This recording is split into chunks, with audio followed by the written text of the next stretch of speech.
Assembly website. All electronic devices, including mobile phones, should be switched to silent.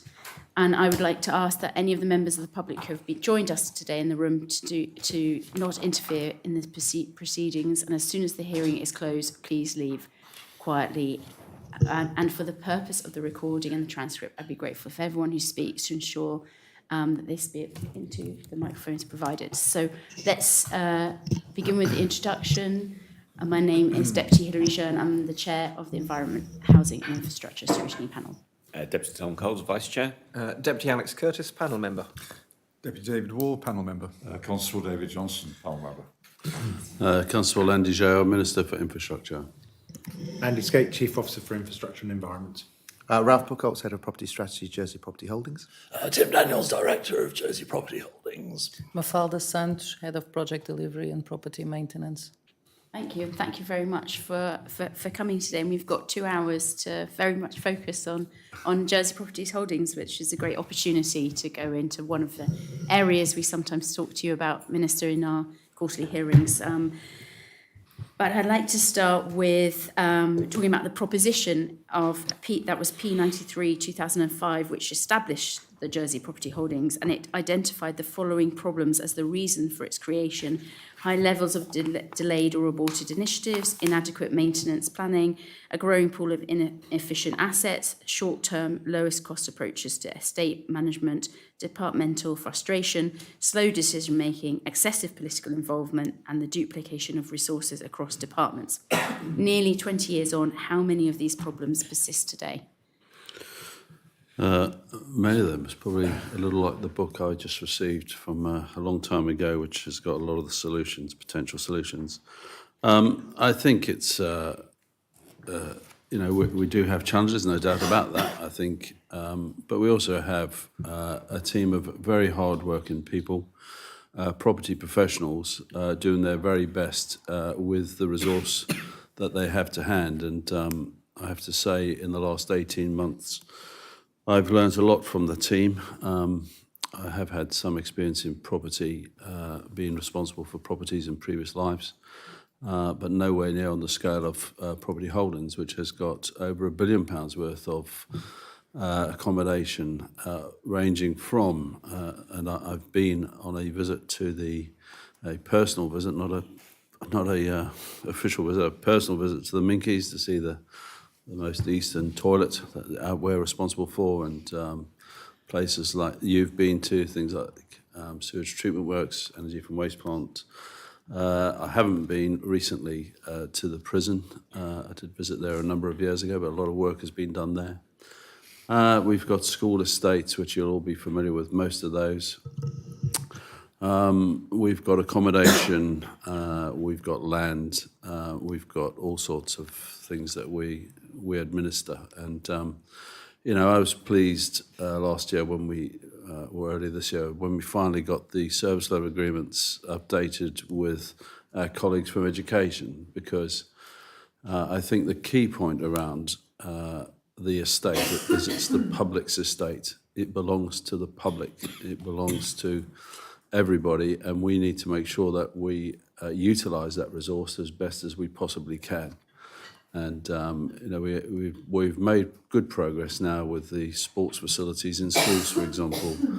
That's not been easy, but we had a very constructive meeting recently with the Minister and his Chief Officer around finally unblocking the final challenge for us. And there are fantastic facilities that we've got to sweat more. And I think we're definitely going to be going into some of these areas in more detail, but we really wanted to see, when Jersey Property Holdings, of course, was set up to try to overcome some of those issues that I mentioned that was in the proposition and the report accompanying the proposition. And, you mentioned, Minister, about, the resources. I mean, is that the main reason where some of those issues or problems are still seen today? Certainly, resource is a challenge in areas, be that financial or physical resource or a combination of both. When I arrived at Property Holdings, I said to the team, in my opinion, we should rebrand because the team don't get the credit for the work they do. They often get criticised unfairly in most occasions. I'm happy to accept criticism if it's just, but often the criticism is misplaced. And you know that it is around confidence, isn't it, in the organisation? And we were formed to remove duplication, but we still see some duplication. Earlier this year, I went to Guernsey, and part of my visit, I met with my opposite number and spoke to their property team about how they deal with property. And for example, in Guernsey, the caretakers that work in schools work for the equivalent of property holdings. They don't work for the education department.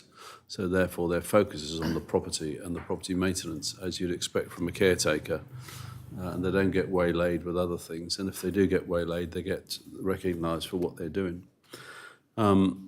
So there are challenges, no doubt about that. I don't know if we're going to talk about Ann Street. I presume that's a separate item. But, you know, that's a good example of where we were introduced to the project late. I think it's 2 projects, but I'll talk about that afterwards. But, you know, it's a good example of where property holdings being involved right from the outset could have saved us a lot of time and effort. But was this, just coming back to this particular, which is about the kind of establishment of Jersey Property Holdings, was it the idea was that there was this, so that there wasn't this duplication, that Jersey Property Holdings should have swept up all of these Should have had the people and the budgets. Reading the report and proposition, I think that's fairly clear. And why wasn't it? Why didn't it? Well, I can't answer for what's happened for the previous 20 years. I'm happy to take responsibility for the last 18 months, and I think we have, as a team, made progress in those last 18 months in a whole range of areas. I get updates every fortnight on any empty properties we have. Not only do I get the update, I get the value of the rent, so we can actually start to see things from a commercial aspect, because it's no good looking at names of buildings. I like to look at the numbers to say, well, what revenue are we losing there?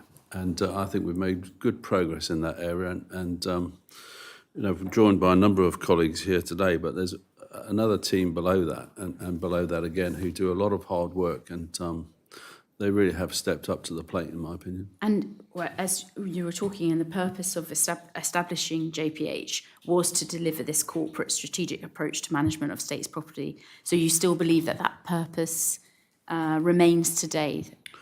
I do, and I think that there have been moves to try and improve things, and Andy chairs a board of officers, whose name escapes me. The Corporate Property Management Board. Yeah, the Corporate Property Management Board, where all the senior officers go around the table. So I think that helps us. You know, it's the principles of property holdings, I think, stand true today. And one of the aims was to gain a clearer understanding of the state's property portfolio. How well is the estate understood today compared to when JPH was created? I think you've just talked a little bit to that. Can't comment about 20 years ago, but, you know, Ralph has done a huge amount of work with the team on not only identifying the state of the estate, as we call it, but also looking at the strategy and what we need to keep, where we think we should actually be looking to acquire property or land, and where we can actually look to release land or property. And you know, I think we are looking to do that report biannually. Have I got that right?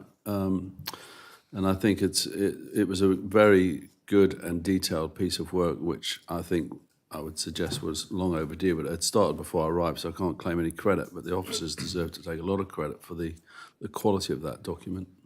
And if I may, Minister, Chair, I think that it is worth acknowledging that part of our objective is to try and understand the estate better. And at the moment, we tend to work in a relatively short time frame that tends to be the political cycle of 4 years or so.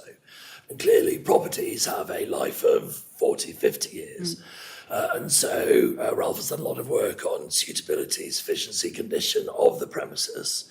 And we're also looking across departments to understand departments' needs now and in the future, which means that we can then start to get ourselves a Gantt chart that goes out for the life of our estate. And instead of saying that maybe, as a knee-jerk reaction, we need a brand new something or the other, we can say, actually, in accordance with our current understanding of the estate, we know that we can spend a small amount of money and refurbish this area, and that will provide us sufficiency for the future.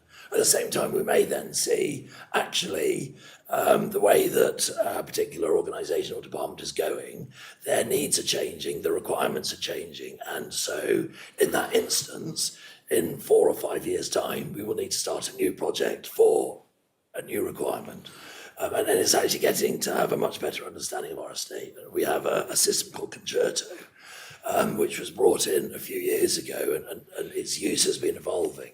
And we do now have a huge amount of information at our fingertips, which, as I say, eases those decisions. I think the other thing that's changed dramatically in the last 20 years is the legislation that you now have to ensure your properties are up to speed with, things like regular electrical testing, Legionella's. There's a whole range of tests and reviews that we have to do for all of our properties to make sure that they are safe.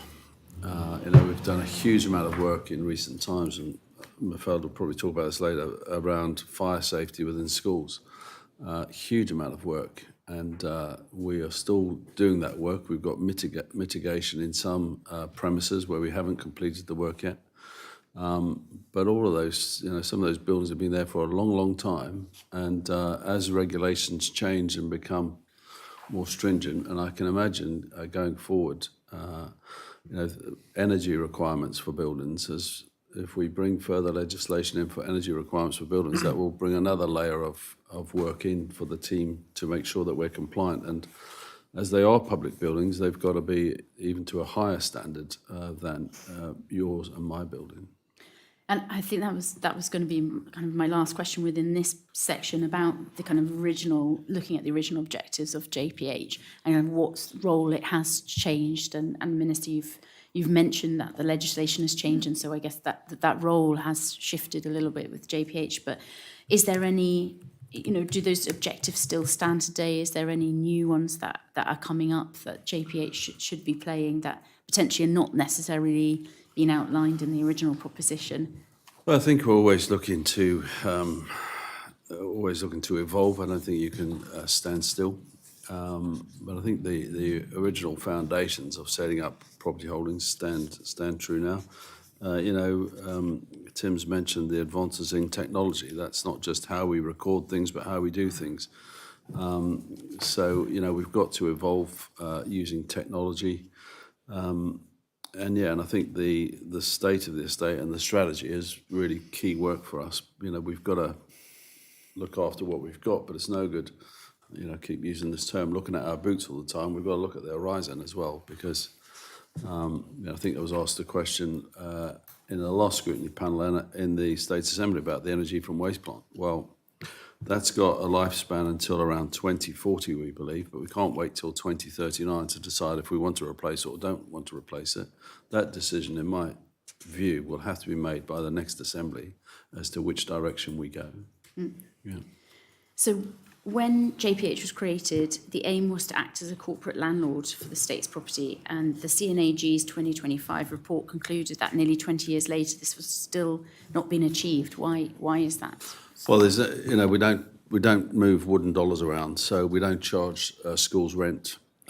We don't charge any of our tenants or many of our tenants rent for the property they use. And I think the original vision was that people would pay to use their building so that they understood the cost and the value of their premise. Now, we'd probably create an industry in itself if we were to do that. I think by the work we've done, particularly with the school estate, we've done it with Home Affairs and other areas where we've got this service level agreements in. I think that's been a good way of being very clear as to who is responsible for what. And I think that was perhaps lacking for many of the years that JPH was formed. And as with all these things, it takes time to evolve, and there will be changes as we go forward. But I do think that is a big step for the organisation. We continue to look at what do we do. We're working with SOJDC as a partner around the redevelopment of Fort Regent, for example. We're looking at what we can do with Andium to help us manage our properties, our homes that we have on our books, because they are expert in changing tenants, etc., receiving rents, maintenance, and so is it more viable to pay a management fee to Andium, or is it more viable for us to do that in-house? And that work is almost complete, and it may be a mixture of both. But last year or the year before, we took on the properties from Home Affairs at the prison, and we've spent an awful lot of time and effort bringing those properties up to standard.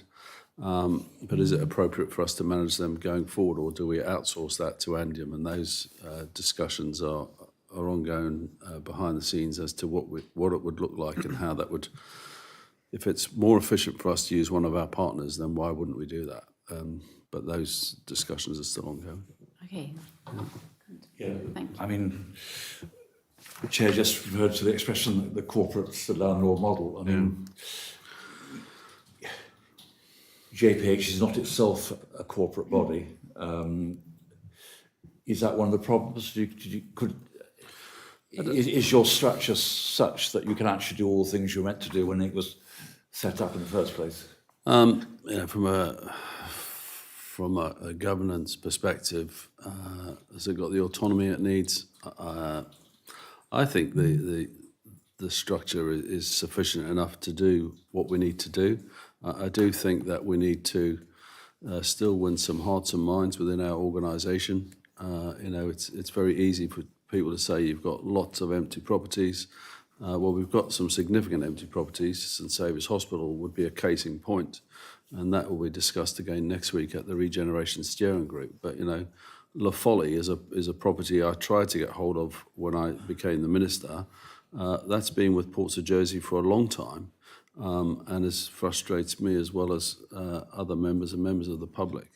But I think the structure is okay. I think we can, as I say, work with our partners more than we perhaps have done in the past. That's what we're getting at. It does depend on the partners acceding to your priority in a way. Well, and it's having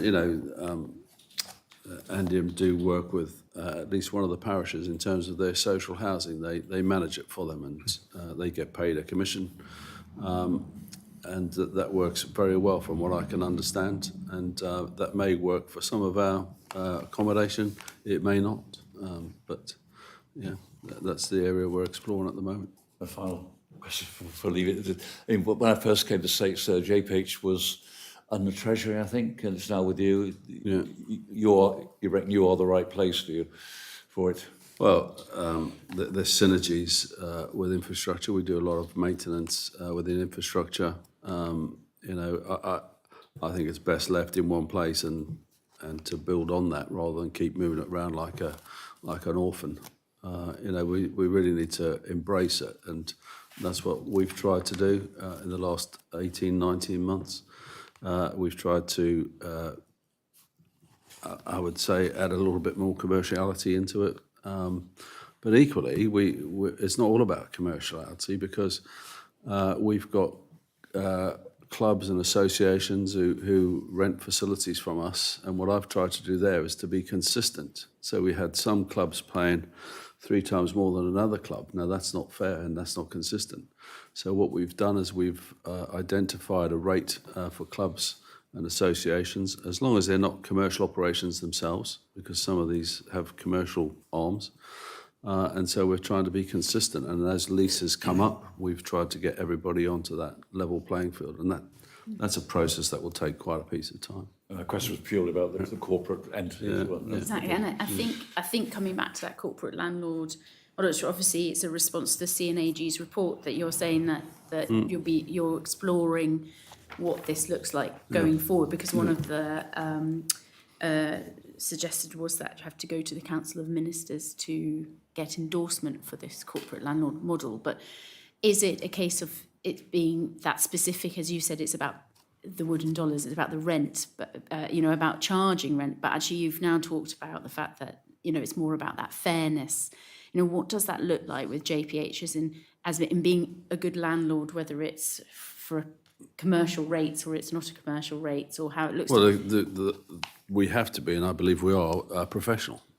Now, if that means that we stick to agreements, that's what that means exactly.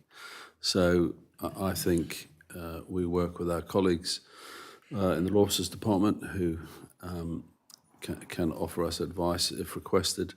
And we have to be consistent and professional, and I believe that's what the department do their utmost to do every week. I think,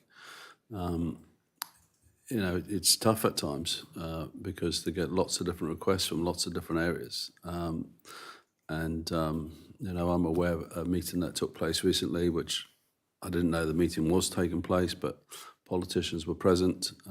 Property holders were asked to attend, and they attended, which... But would that not help? Sometimes they've got to learn to say no. Would that not help having then a model, being more clear in what that framework or model, as the CNAG has said, that's not there, what that looks like, that then could help. I think the model is there, but I think we've got a team of people who try to help people, and that's the nature of the people that we have, and I make no criticism. That's an observation which, when we're busy, we should perhaps be saying no to some people. But I don't think there was any other reason for Property Holdings attending that meeting other than to try and help. So would you say that to respond to the CNAG's report of suggesting that there needs to be this more move for an action for corporate landlord model to be endorsed and supported, you're saying that this will be presented? Well, I think the service level agreements are that in as much as the service level agreement, as far as I'm concerned, is the equivalent of having a lease, although and that's happening for all the estates. No money's changed hands. We've made progress with Home Affairs, with education, SIPES, most of the areas, and we're in discussions with our colleagues in health. So, yeah. And do you see then that JPH, we were talking about the state of the estate before report, and now we've just moved on to this SLAs being this kind of the landlord model that you're pushing for. Is that the function? Is it a dual function of JPH? Do you see them as equal in their role, the role and responsibility, so that there's both? Should they be given the same weight as saying in its objectives? So you've lost me slightly. So I think I was saying so there have been reports for CNAG and the Public Accounts Committee that have found that JPH has never fully moved beyond an estate management role in the past. So what I was trying to say, now there's this... So the role that Ralph and his team play very much are looking at the strategy, how we use buildings, and how we engage with departments. And I think that is progress. It's not going to change overnight. As I said earlier, my initial observation, my first meeting with the team, I suggested that we should change names and change the brand. Well, clearly there's a cost to all of that, so we didn't do that. But, what I was saying was that we don't have a great reputation despite your best efforts. And, I think we have made progress in the last 18 months, and I think my predecessor had started to make progress as well. Thank you, Minister. Yes, we've just got I've got lots of dates here on my questions of all the reports that have been mentioning the same thing. So it's good to hear that I have them here. progress as well. So I suppose the last questions within that, and you've talked about the state of the state and the kind of the strategy moving forward. Is there now an action plan and time frame kind of for the actions of the kind of the strategy that was delivered? Is there, and will we see that, and is it moving forward? I think it continues to evolve. I don't know if you want to add anything, Ralph, in terms of the strategic work you do. Do you want to add something? Yeah, I wouldn't mind just touching on the previous point you made, actually, about the corporate landlord model, because that's what I mean, my sort of broken record comments throughout my sort of last 3 years of working in Jersey Property Holdings. And, you know, there is definitely a culture within government still of a siloed property mentality, that each department still has, in certain cases, a sort of certain love of their buildings, and therefore reflects in their decision making, and budgets are reflected in that space as well. So I've been talking to Treasury about making a more of alignment with budgets, but also talking to, you know, even things like the public finance manual, making sure that we've got the corporate landlord model throughout that. So any decision that's made about property has to sort of come through Jersey Property Holdings. If there's any change to buildings, we've also got a change information process as well, whereby people have to fill in a form. It all goes through all the various parts of Jersey Property Holdings to make sure that it's acceptable, whether that's a simple change that doesn't require planning or something that is a bit more complicated. So there's been a whole, you know, it's this incremental cultural change. You know, I think it's been a slow process, but I think the message is coming across. We've got a much better governance structure. The corporate landlord model, the corporate property management board, which Andy sort of sits and chairs. We meet more regularly now. We meet on a monthly basis. We have a very clear doctrine in there that says that if there are any client requests, it has to go through the board. We've got a disposals acquisitions policy, which we introduced recently, which again aligns to the public finance manual and other parts of our government governance structure as well. So there is a kind of improvement in that space. Going back to your question around the strategy was written in 2021. It had a number of actions in there, a number of which we've delivered on because they were of the time. So, for example, one of them, as an example, was management, that we do maybe a review of the property strategy and we take it to the next stage, and it becomes, I think that it was the first strategy, so it had to sort of establish itself to break certain ground rules. I think now they've been established, I think we can now make it a more dynamic strategy that's probably a little bit more focused on other things that we're doing with particularly Treasury, like the long-term capital plan and some of our other longer-term ambitions as well, that you know, we've now established the strategy in its... And also we wrestled with one of the strap lines in there, the actual purpose statement, I think, or the mission statement. We were very careful about trying to balance, and this is under the last government as well, so there was a slightly different view then, I suppose, that maybe there is now, but there was this very clear balance between the commercial aspirations and the community aspirations, and where there's a bit of tension potentially sometimes there. So there's a bit of nuance in that, for example, about whether we revisit our mission statement within the strategy. Is that still relevant today, or do we take our foot off the gas on one or the other, or is it still adequate? So I think there's a bit of a review work that we need to do within the strategy space, which will come into the next government period. I think it's also worth mentioning that any planning application now comes to a ministerial meeting, which wasn't the case, and that's the same within the transport and operations. So any planning application comes through, it's a standing item on the agenda, because I like not to have surprises, really. So. Now, talking about surprises, we talked about this in the last quarterly hearing about Philip Lefevre House and how it went onto the market and then got withdrawn. Yeah. Can you walk me through walk the panel through how that process kind of came to a halt? What was the original thought process once Social Security had come out of there, and who was able to stop it? And then I think I understand it's now gone back out onto the market again, from what I think from our last quarterly hearing. So should we do that question under tendering, maybe? Okay. Well, I was thinking about the commentary around strategic. Well, I think I'm happy to answer that now. You know, we have the Regeneration Steering Group, which is made up of several ministers. You probably were a part of it in the last government, I should think. And so when we vacated the premise, we put the whole area on the market, part of which is owned by the Social Security Fund, part of which was not owned by the Social Security Fund. Sorry to interrupt. Does that mean but that becomes under Jersey Property Holdings as a sort of an asset to shift and do something with? Yeah. Okay. So there is a vital function that is run by part of the mental health team in that area, And so, having visited the site with the health minister and others, it was very clear that that location was well suited. It was in town, but not in the middle of town, so it was quite discreet for the users of that service to continue accessing it. But how did that process change, though? How So did you inform yourself? the regeneration steering group was asked to consider sectioning off the area from the social security owned by the social security fund and the area that wasn't owned.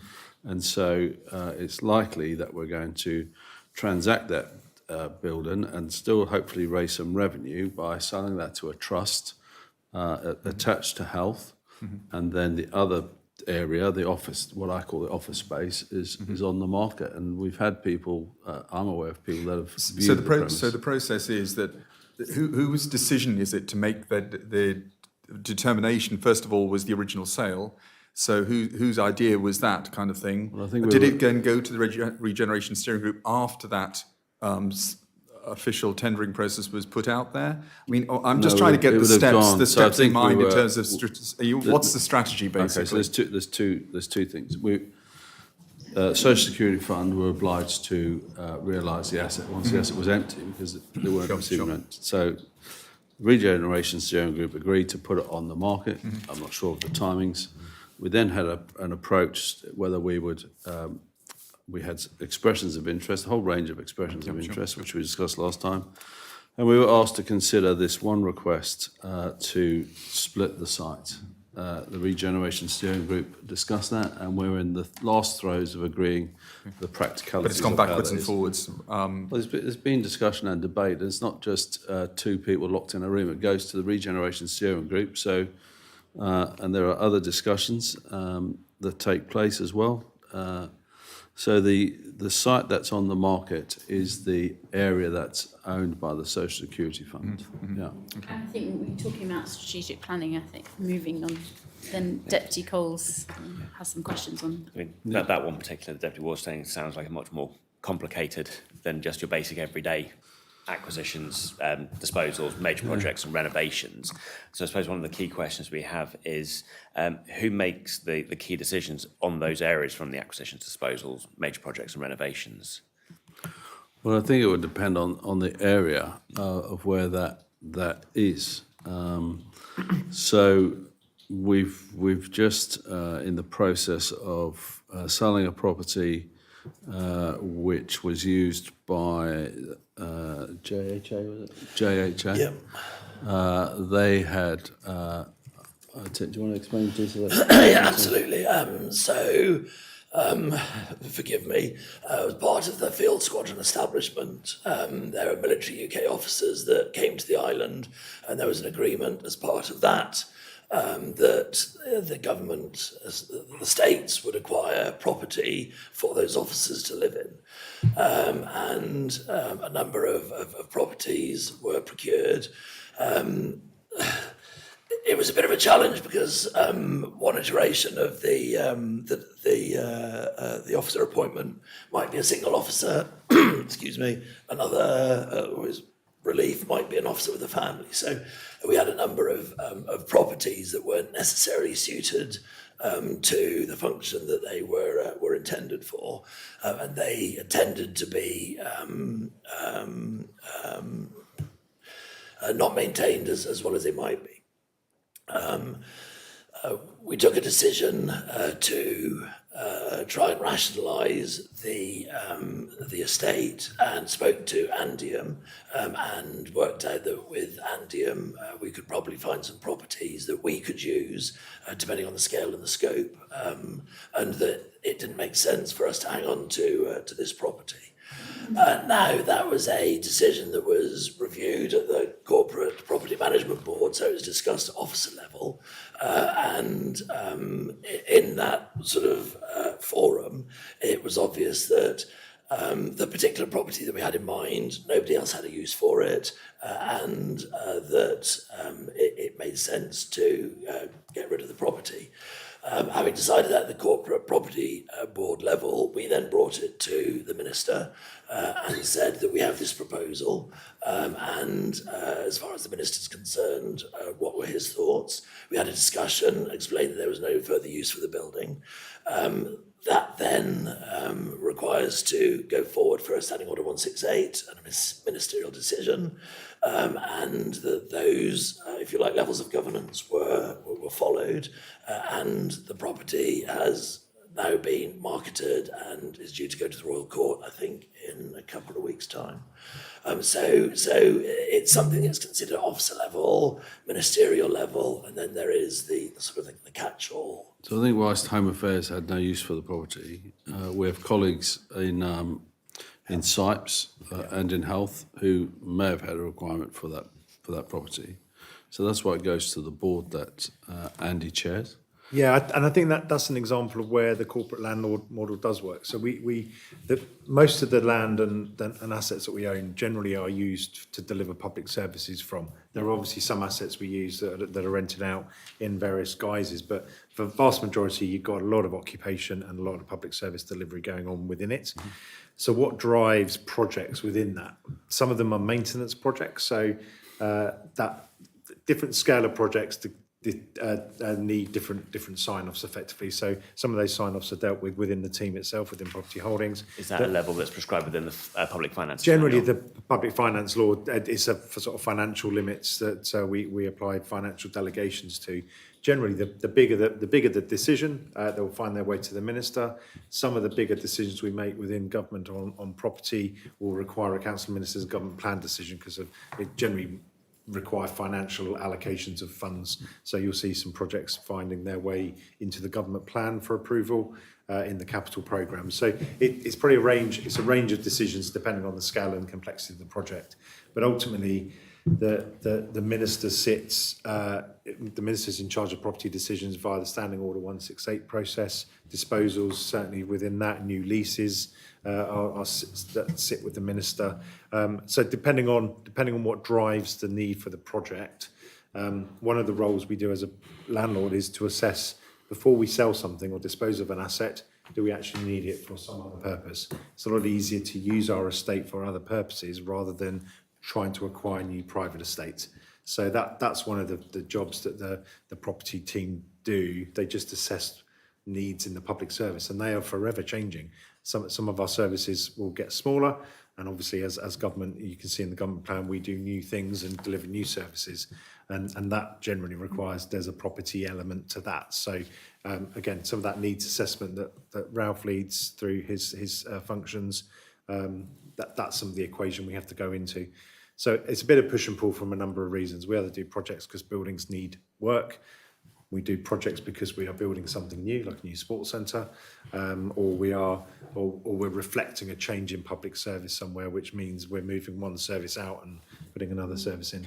Can I just test that a little bit in the sense that I think you were saying that this particular project, for example, this property was accommodation rather than office or a school or a function, and we hear a lot about that we need for key worker accommodation. Why is there the feeling that there needs to get rid of this? Like, what's the size of the property, the level of investment needed in the property to bring it back up to speed.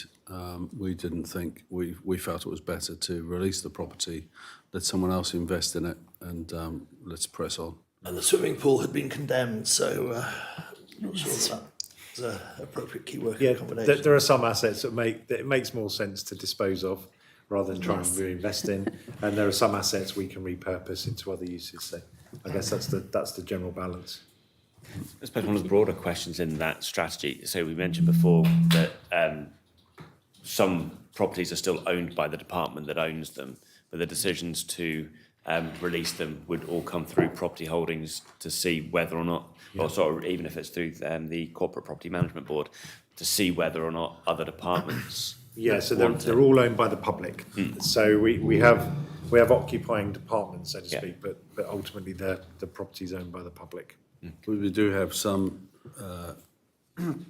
slight variations on that, in as much as may be owned by a trust, and that trust may be administered by a department. but they would still come back to Property Holdings for the services. We also lease in some things as well. Okay. Yeah. So more on the Corporate Property Management Board. We've heard obviously that it meets monthly. Who is on this board? So in sort of summary terms, it's designed to be I guess the property clearinghouse for property decisions at officer level. We're receiving in new requests for changes in the property estate, and it's a place where we can have a conversation about. I think this is where some of the rub on the corporate landlord model exists, because sometimes we do have to say no. We only have limited resources, and sometimes it's better those resources are better placed in certain projects and maintenance rather than in other projects. So it's a bit of a clearinghouse to receive requests to discuss corporate property and to understand what's going on in our various departments where there's a property implication. So that's the job. If it can be resolved there, that's great. If not, we reserve the right, obviously, to push that up to ministerial level or to the regeneration steering group. So that's generally how it works in summary terms. So we have attendance from I wouldn't say every department, but the bigger departments who have got more property implications for their business. Okay. And we've heard of two examples just before the disposal of this house from Home Affairs and the splitting up of the Social Security site. Yeah. Were those decisions made by the board and then pushed up to ministerial? So the for instance, I guess to go back to the Philip Lefevre House site. Firstly, it was considered as we thought we would reserve all of the site for disposal. I guess it's also an example of where you've got a service coming in at some point saying, actually, we do have a need. We have and maybe that wasn't identified at the start. So that process allowed, before we did dispose of it, let's go around the loop one more time before we get rid of an asset. Do we still need it? And the health department said, yes, we would still need it, and we've got ideas to deliver service from the site. So I guess we always remain that before we make a final decision to get rid of an asset, there is always scope to be flexible, isn't there? And I think that's why property decisions sometimes they feel like it takes us a while to get a disposal done, but that's because often we get multiple requests for public service change, and there's always a lot of ideas as to how we can use our public estate before we actually get rid of it. So I think that was an example of just that loop of thinking, really. If I may, sorry, just a little bit of amplification is that the Philip Lefevre House, because it was an asset on the Social Security fund, then the early assumption was that we should realise the value of that to go back into Social Security. So the presumption was that by selling it, you would be able to give back to the Social Security the funds that they put into that premise to build it. So that was the first step. Yeah, it was also identified in the government plan as well for sale and to be used as residential purposes. Yeah, I just was thinking about this recognising demand. I mean, it sounds like departments kind of suddenly realise you're about to flog a place and they go, hang on, we've got an idea here.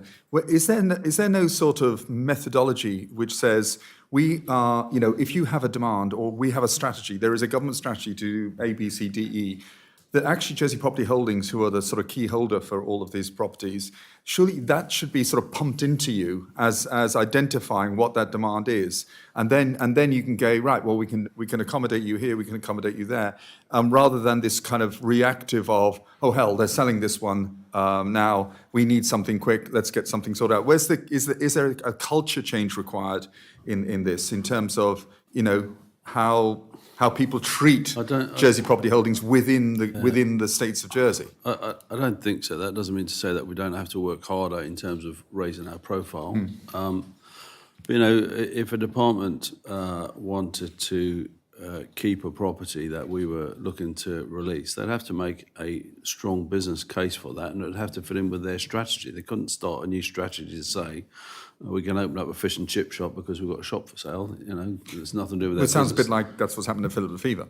Well, I don't think so. You've got an existing service that runs in part of that facility, which probably wasn't identified or identified highly enough. And I think the health strategy has been to do more, what I would call outreach. I don't know if that's the right or the wrong term, but more work in the community with these people. And then when I visited with the health minister and others, it was very evident the good work that was going on there, and we actually should enhance that rather than make them homeless and then have to find another facility for them. So, yeah, I don't think people are making strategy on the hoof. You know, we've got a requirement for SIPES to accommodate more people in different ways to historically how we accommodated young people. And, you know, that work continues with them. You know, that the house with the swimming pool that was needing a lot of maintenance was not suitable to house young people. Yeah. I think the asset management process that the strategy function in JPH leads is exactly that debate. You know, when we're working with services and departments to understand their service changes, you know, what's happening to their business in the next 4 or 5 or so years. Do what they currently have, is it compliant? Is it suitable for their changing in purposes? You know, as an example, you know, space standards change, you know, where as different regulations appear, suddenly we need more space to do things, or various services are needed to be added. So the education area is a really good example where we put a lot of additionality now into certainly school settings around support services. You know, some schools just don't have the space to do that, and then suddenly you've got more requirements being added, or nursery standards are changing, whatever it may be. So that's the process around asset management planning. It's not always easy, and I guess some of the trick here is to make sure that all the services that we work with do understand property as an asset, that they need to be thinking about the real estate implications of their business, so that we can deal with those as much as we would think about the IT implications for our business, or the people implications of our business if we're changing that. So I think we've made some really positive steps forward on that over recent years. Is it fixed completely? Probably not, but you know, it's an ongoing dialogue to make sure that all of our government departments that we work with start thinking about the real estate implications of their business, so that we can start forward planning that. It might be worth, Ralph, talking to you about suitability and sufficiency. I think I've got that right.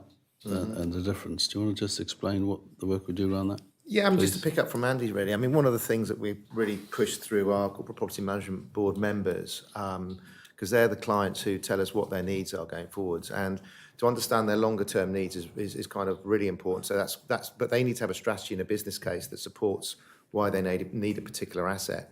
So that's the one on the demand side of things. On the sort of other side of things, when we're looking at our existing assets and seeing how well they perform, we did a suitability analysis, which is a questionnaire that went around to all users, both public users and government users, of how their assets were performing in various categories through to you know, space standards, light, heating, you know, just the sort of the actual functionality elements of those buildings.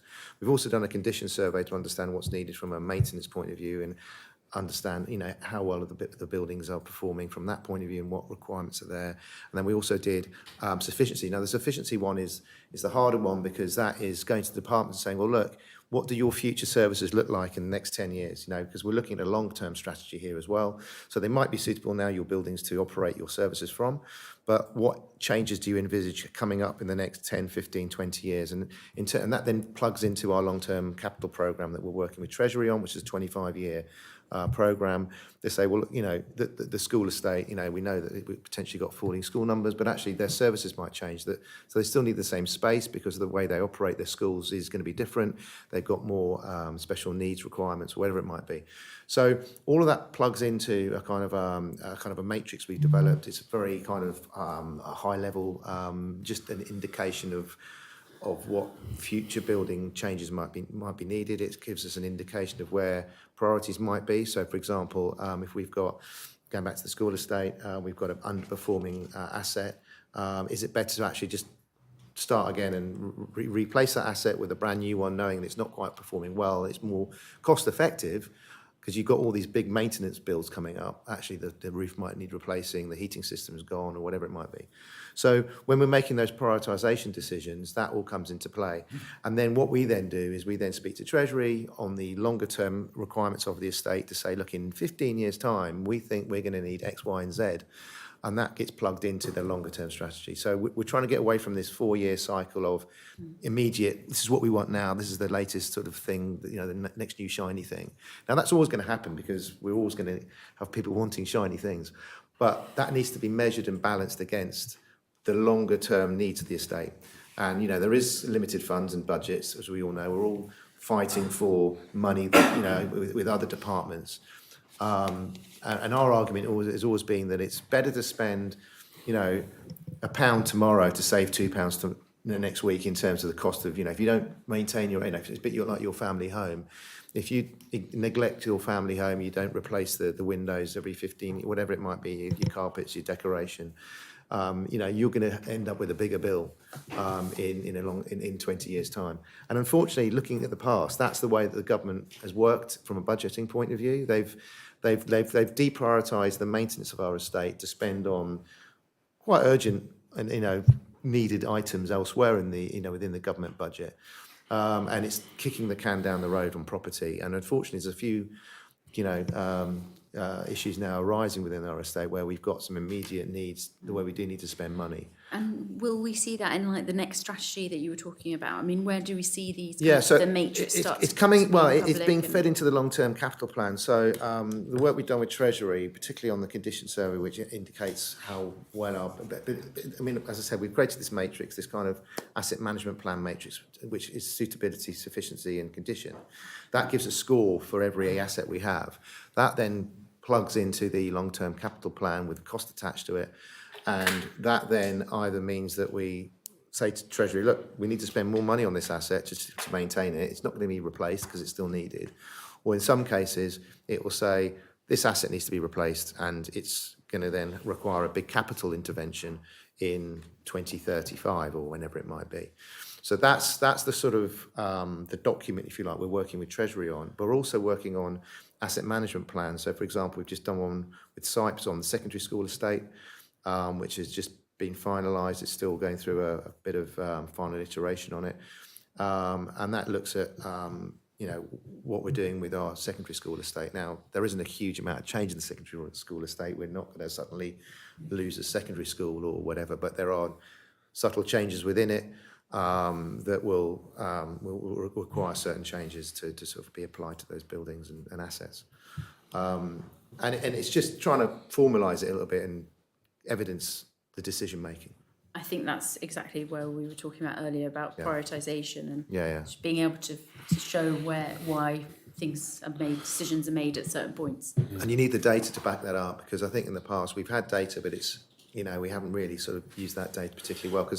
And now the other big problem we've got, I think, is not problem, so I wouldn't say that as a problem, but where we can improve is to have our finances better understood as well, because there's still departments that still spend on property that doesn't go through Jersey Property Holdings. And going back to the original question about corporate landlord model, to have a proper corporate landlord model and to run an efficient estate, you need to understand the costs and the income all in one place. And I think that's been the bit of work that we've been working, and we have improved on that. You know, in the last 3 years we've brought, like I think the prison homes were mentioned. You know, we brought those in. We now manage that budget. We now know what the cost of running that estate is, and we know what the income level is. So therefore, it's a well-run little part of our estate now, and that's the improvement that we can bring. I suppose building on that then, is this where something like the Invest in Jersey Fund might benefit property holdings? You can have a line of budget allocation going into that fund, so you can keep that fund ring-fenced as well, for yourselves. And that's the key thing. So it would be really, I mean, I'd be really hopeful for that to go through the States Assembly, you know, in a way that sort of maintains that kind of ethos of having a ring-fenced budget that's capped, you know, it's invested in the future. You know, it's kind of a fund that kind of then make sure it attacks the right place all the time. So we know from the state of the estate what needs to be replaced and to carry on doing what we do without adding new things. Yeah.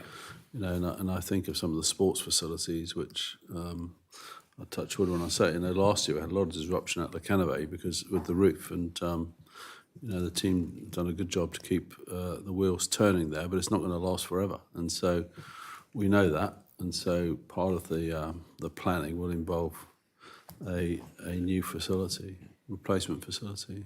And I suppose just on that last question before that is the Invest in Jersey at the moment feels like it's many different things to many different people, and what you're wanting to say is that there needs to be this ring fence to help with this suitability sufficiently and condition survey matrix that then has this long-term So basically, strategy that there's then ring fence with that financing. absolutely, into it. it supports that plan that we've got in place to say that we need a new sports facility in 2035. We're looking at whatever I'm making the dates up, by the way, so don't go with them. But we know what the dates are roughly. But so it's either a new facility or there's a maintenance line that we've got running through all of our estate items, and that needs to be, because we haven't, we're not, we've got an ideal number that we should be spending on our estate, which is a revenue number which is a lot lower than it currently stands at the moment. So Treasury are trying to find more funds to sort of support us in that space, which is going to be ring fenced. So the priority with the money we get is to ensure that we are compliant. That is our priority, always our priority. And the other important side, which leads me nicely on, when you've got money, it's actually how you spend it, so it goes into the tendering process. So government has procurement rules that require significant tenders to go through the e-portal with formal advertisement, invitations to tender, valuations and approval. Can you confirm that JPH tenders consistently follow this process? And if not, what are the variations?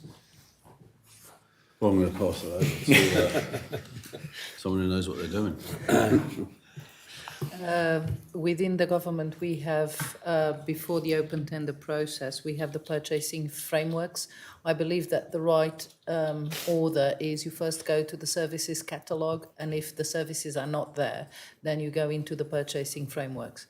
Over the last years, we've been working actively with commercial services to put in place such frameworks. We have currently two. One is the Facilities Management and Small Works and Maintenance Framework. The other one is the Civil Engineering Works Framework. We work with the first one a lot more. We work slightly with the second one, and our colleagues in Ops and Transport, it's the other way around. So they mainly work with the Civil Engineering one, and then from time to time they pitch in the Small Works Framework. We are currently working with the commercial services for the consultants framework, so that we can have a purchasing framework similar to that for our consultancy side, so our technical advices, services that we currently don't have within government, or we don't have capacity for the bigger projects. And that would give us a much clearer picture, a much more fairness, and it would help us do some supply chain management and help support develop economically the island in those key areas. Those purchasing frameworks, what they give us, they usually give us a bigger threshold than the normal process with Public Finance Manual. So Public Finance Manual, you can directly award up to 25k, up to 100k you need to get 3 quotes. Above 100k, you need to go to open tender. An open tender is a very onerous process because we need to have due diligence. Although we are always complaining about the red tape, we need to make sure that those companies are financially stable. If we are going to award a £40 million contract, obviously we want to know that they are financially stable and they are able to provide the service that we need within the next 36 months. So it's not a 3-month project. And the amount of the investment of time and resources in such tendering are very high. So the purchase frameworks, one of the things they do is they do at the beginning, the framework itself goes over all the companies that will be within the framework to assess their financial condition, their technical ability, what they have done, are they suitable to do these works for us, and they increase those thresholds. I know that the Small Works Framework, I think it goes up, I'm sure the threshold, it goes up to £300,000, and the civil engineering, it goes above to 1 million. So we're talking about works that sometimes we go above these thresholds within the purchasing frameworks, and that is because when we have works that are not more complex, they're just more of the same, and that's happening with some of the success cases of using the framework, like the fire mitigation in SIPES in education. It's at some of the schools it was not about the complexity. Instead of having to replace 2 fire doors, I had to replace 200. So that it doesn't add more complex, it does add more time for the subject. So we spoke with commercial services, we put an exemption in so that all the processes do followed, and we increased that threshold. Above those values, we still need to go to open tender in the market. The process is that sometimes between the sponsoring department and the supplying department, which is typically us, is what the minister was saying. We are not at the beginning with the sponsoring department, and sometimes we kind of inherited the delivery, or we're not asked upon how this should be done. So we sometimes are handled things not in the best position, and to try to put them as much as we can within the process, but some of those decisions are not up to us. I think because JPH covers a lot of buildings and a lot of historic buildings, so there's a Yes. lot of ties and challenges. So the framework that you're talking about, is that the approved suppliers lists? Or is it? We say it is not approved suppliers, is from my understanding, because the approved suppliers list was before my time within the government, I think it's similar. Okay. Because it is a list of suppliers that we somehow vetted in terms, financially terms. We have a framework agreement with them. They are technically suitable, and inclusively we tell our tenants that if they need to do any works that's within their remits and their budgets, they should use that framework, because it will give us some comfort that we already know those people and we already vetted those people. So I think in that aspect, it is what used to be the list of approved contractors, but under a master service agreement. Yeah. Let's put it that way, which I think didn't happen before. Better value. You know, if we go through a framework agreement, companies can get onto the framework agreement working with government. It sometimes helps shortcut full tendering processes because you've already had a process to get on the framework agreement. There are occasions where we might want to do a bit of mini competition, as we call it, within a framework agreement. If you've got similar suppliers on there, we can still go out to various suppliers to get a better price. But on the whole, you know, we follow the approved sort of tendering processes, working with commercial services. There are occasions, depending if it's emergency works, as an example, there is a process that allows exemptions or breach to be recorded. And sometimes that does happen. I have to sign those off if there's an exemption, because sometimes there's just a single supplier for something specific, or we've had some emergency works, we just have to do it, and sometimes the works have to take place and the approval comes, or we record it as a breach. So there are processes to cover, I guess, all eventualities. And that's the same would be used if you had like a historic building that there's only one specialist over here that fixes that particular time, line pointing, for example. But you don't want Tracy from Historic Environment asking why have you done it. Yeah, and there are occasions. I see it more in the infrastructure areas, probably where we've got some more specialisms. But the process around tendering and procurement allows a breach or an exemption depending on different circumstances. Going back to the historical bit, in all of our listed buildings, or the prospective to be listed buildings, we do a lot of work with the historical planning area, because we want to know what are the best ways of going, if they agree with us. So all of that is done ahead. Instead of on an approval perspective, we do it on a more collaboratively approach, because it will be a best value for money in the end. Yeah. I think so. Just for us, the project board should be set up at the feasibility stage. That would be because occasions when it comes to a project board, when we get involved, it's we could have helped speed up and perhaps do things better. So Could I just ask on that, because it's the second time you've mentioned about JPH's early intervention into a project, perhaps delivering better value for money or better value for time. Have you or your officers considered retrospectively kind of the success or otherwise of Jersey Property Holdings engagement to better articulate where you need to go? So the extent to which it doesn't happen, is that measured? I think, I don't know if it is, I don't think it is measured, Alex, but I think by having that central board that Andy chairs, then people at the top level know. And I think it's perhaps people who may be a specialist in an area who may not have that awareness. And that's why I said earlier, we need to work harder to raise our profile, continually work hard to raise our profile.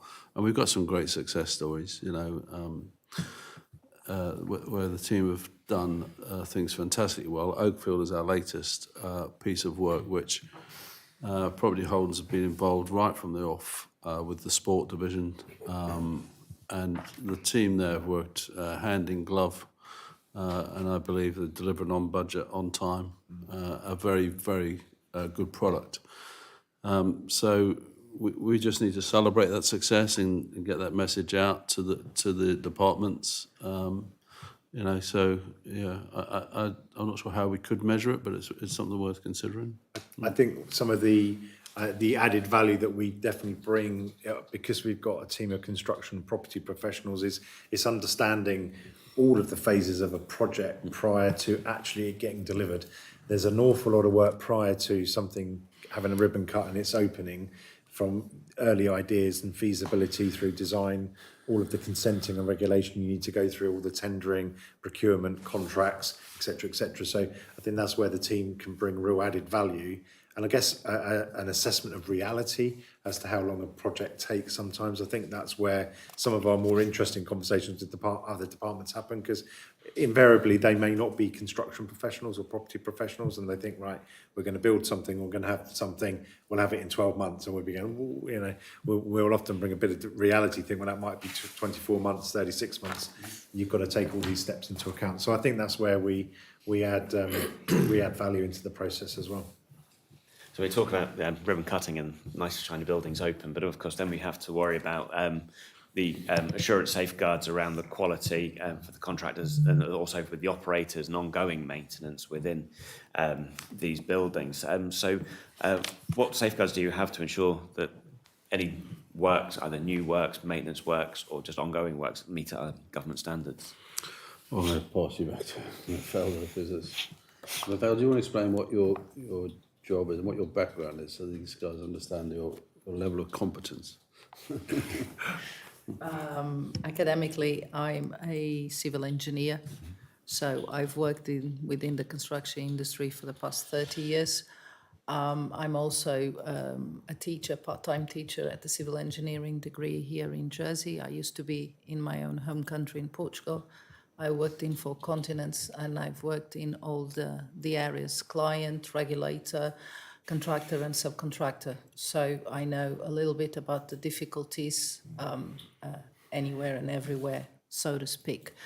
I came to Jersey to install overall and commission a diesel engine for Jersey Electricity, so it was a new area, and I was asked to stay and start taking care about their civil structures maintenance. And I put up a framework program for the power stations, because they only had it for the substations. And then I went to Camerons, and from Camerons I came to work for the government. This gives me a broader perspective on all of these intricacies, and also all the technical ability to discuss a few of the subjects, not all of them, but it's always a learning day, and it's one of the things that I like about this.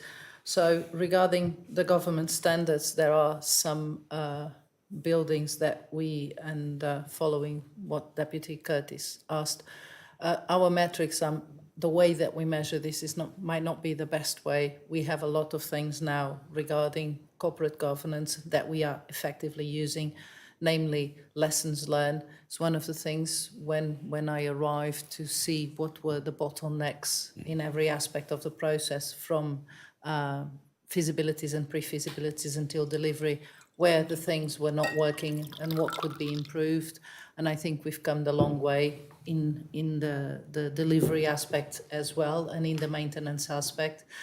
And one of the ways, the two ways that we have to comply with those standards when we are talking about our own maintenance is through the purchasing frameworks. So as we vetted those contractors, as we instigate the plan and preventative maintenance inspections, and then we promote the contractors to go and do those works, and by actively monitoring them and managing their contracts if something goes over budget or over time, why and what can we do better, and try to bring that to the next project.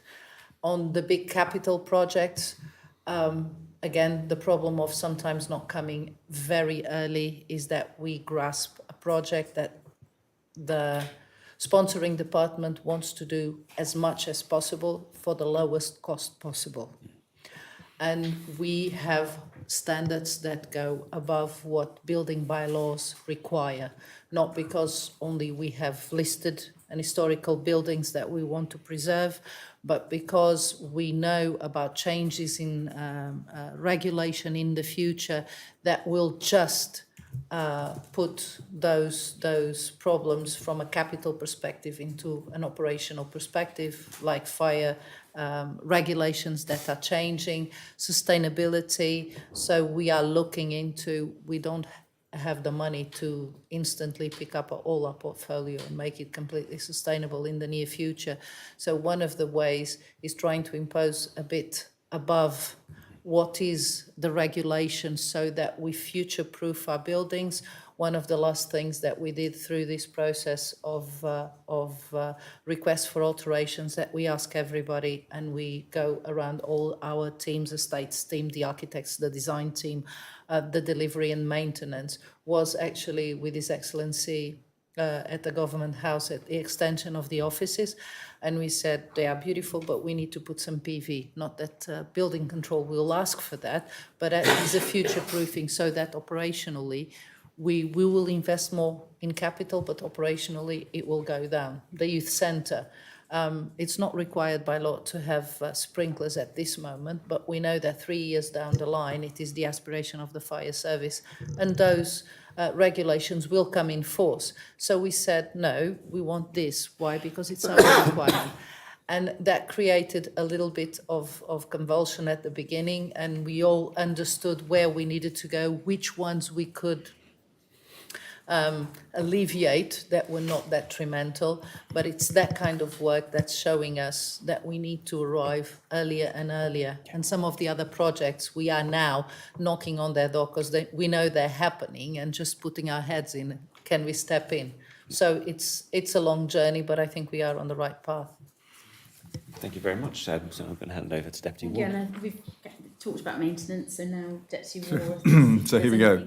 Okay, so the CNAG has repeatedly highlighted the government should spend about 2% of asset value on property maintenance.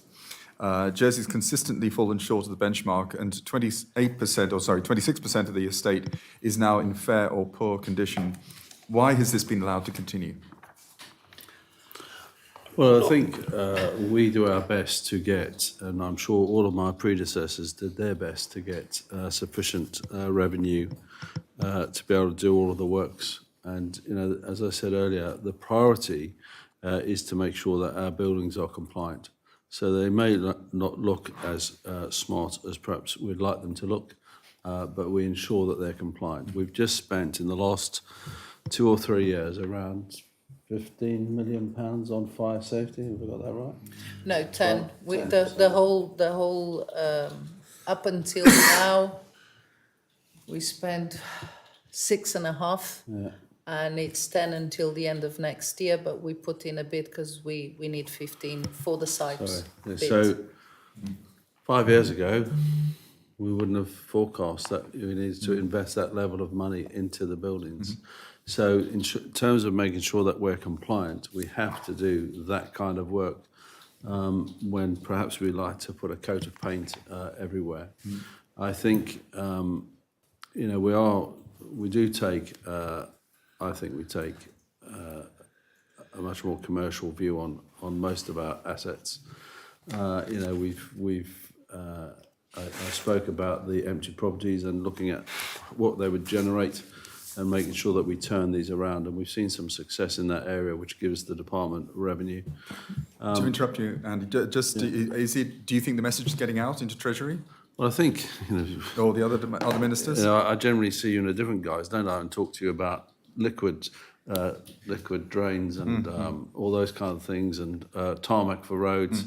And this is no different. This is our infrastructure. These are our assets, and we have got to invest in them. I think the very fact that we've got the state of the estate report, we identify the sufficiency and suitability of properties. You know, I wouldn't say we're the finished article. I wouldn't be so bold to say that. But we are making progress, and I think that the team derive excellent value. You've just heard the credentials of the person who looks after the maintenance for our buildings. I think we're very fortunate to have officers of this standard that we've got across the department helping us. I'm conscious the sort of questions, we've got a few more to go here. So what's Jersey Property Holdings' current estimate of the maintenance backlog? Now, that's in the report 12. So the 89 million. 89 million is, 89 million. we're doing a revision of our, so we did an initial condition survey last year. We're just doing an upgrade of that at the moment. So we're going to get revised numbers, but it's quite a hefty number. And obviously some of that is higher priority than others, so other elements can be left to like for Which a while. sort of begs the next question is how do you identify priorities? What's your, you know, can you give a specific example, for instance, of something? When we did the condition survey, they looked at sort of like life left in assets. So there's a kind of like a life left number that then translates into a cost. But also then there's a prioritisation and there's a risk. So they have to do a risk score to say, look, you know, is this an essential? You know, if you're looking at painting a wall, you know, it might not look very nice. And it might be a cost to that building, but actually, in terms of, you know, can you put that, you know, kick that down the road a little bit longer? And actually, it's more important to have. So, have you got an example, a real life example you can give us? There's a sort of a number of examples. In terms of sort of high priority items, it's things to do with fire safety. It's to do with security of the building. It's to do with, you know, if the roof is in imminently, you know, danger of sort of there's any structural issues and stuff like that. We did 18,000 points of data across our condition survey. I'd have to. The condition survey was carried out by an external organisation because they had both the expertise and the capacity to do that work, coordinated by Ralph and his team. But we utilised external resource because our focus is on the business as usual, and we don't bring in resource to use once every 2 years. I was just trying to give an example, which the I general think public the fire might safety. I think the recognise. fire safety is probably you know in the school estate. Possible. And I remember 18 months ago going to visit a couple of schools with property holdings and education, and seeing the challenges. So we now have more children in schools that have got special needs, and schools have done their very best to find areas for these children to work, but that didn't always meet fire standards. And so we had to put in mitigating where we had people who were employed to ensure there wasn't fire breaking out, fire wardens. And so as we've got the capital, we've been able to remove the fire wardens and crack on with that work because we see that as far more important than painting the front door. Not that painting the front door isn't important, it's about prioritising. Yeah. Sure. Yeah. Thank you. So what systems do JPH have in place to track the condition of the estate? I think you're kind of alluding to that. Concerto is the system. Is the system is you the use. name of the system. Okay. And again, if you as a team would like to come and see that system and have a demonstration, we're very happy to show that. It's you're familiar with it, Alex, the Concerto system? Yeah. So it's a very good system, and I think the team are well disciplined in using it, actually. Okay, I'll skip the next one. So in the absence of regular condition reports, so how do you evaluate and communicating risks to SIPEs so that SIPEs, as the tenant, can prioritise works across their estate? Well, it's a combination of if it's a certain type of testing that we are responsible for, then we will raise any issues. But if it's day to day, then they would raise that back to us, and that's I don't know the details personally, but that's why the service level agreement is so important. So the school doesn't think that property holdings are doing it, and property holders don't think the school will do it, and nobody does it. yeah. So now it's very clear as to who does what. I think that's fair to say, absolutely. yeah. And PPM works as well. So I don't know if Mafalda wants to talk about the PPM stuff that we do. So there's a load of preventative maintenance processes we go through. And obviously with the schools particularly, you've got a school caretaker or site manager, plus you've got a maintenance officer from JPH. So there's a lot of discussions and liaison between all parties on that front, as well as the sort of contractors coming in and doing their testing of various elements as well. Okay, fine. Moving on to the next question. So in projects such as Fort Regent, the State St Joe's Development Company leads on development while JPH is expected to take on asset management afterwards. How are the lines drawn between development and long-term management? I've got to split that into two areas. So at what stage are you involved and how is the handover managed effectively? And B, are there any lessons learned from historic projects that are being utilised for current projects? So the property holders are responsible for Regent, and the State St Joe's Development Company are working on our behalf. So we work with the Regeneration Steering Group, where the State St Joe's Development Company give us an update not only on Fort Regent but other work that they're doing. And so any discussions, it is, I had an inquiry only last week, and the people will be liaising with property holdings rather than the sport division. Historically, up until the 31st of December this year, the sport division have been the tenant, and then it reverts back to property holdings. So any agreements made will be through property holdings, not the State St Joe's Development Company. And if I may, I think just this morning, well, I don't think I was there, just this morning we had a Fort Regent board, and we were looking at just those sorts of questions. It was the transition from property holdings to JDC, the coordination of the organisation of the building, who's responsible for which aspects, and then downstream, starting to put in place the framework for the handing over of the operation manuals, the once the construction work's completed, the information that needs to come to Mafalda's team so that we can then operate the preventative maintenance and understand what the requirements are in terms of life of the mechanical and electrical systems, life of the water safety, all that sort of stuff. So, and it does play back to the point that was made earlier. The earlier we're part of the process, then the greater influence we have and the smoother those transitions are. I think historically the relationship between JPH and JDC has been, I guess, a bit more binary in the sense that we've released an asset, it's gone to JDC to develop, and there's been an asset transfer effectively. And we've got a number of sites, so there are examples of. Fort Regent will be slightly different, where the government will retain the public will retain ownership. We will be entering into an agreement with JDC as to what our role is as landlord and owner, what their role is as a development manager, I guess, if I can use that phrase. And that will be really clear throughout this next phase of the project. We've got a certain amount of money in the government plan, subject to approval, of course. But if that gets approved, then we will step into that project. They will have a role in looking at how they then, we're using their resource as capacity effectively, as a development management function, so that they can look at how we take that project forward.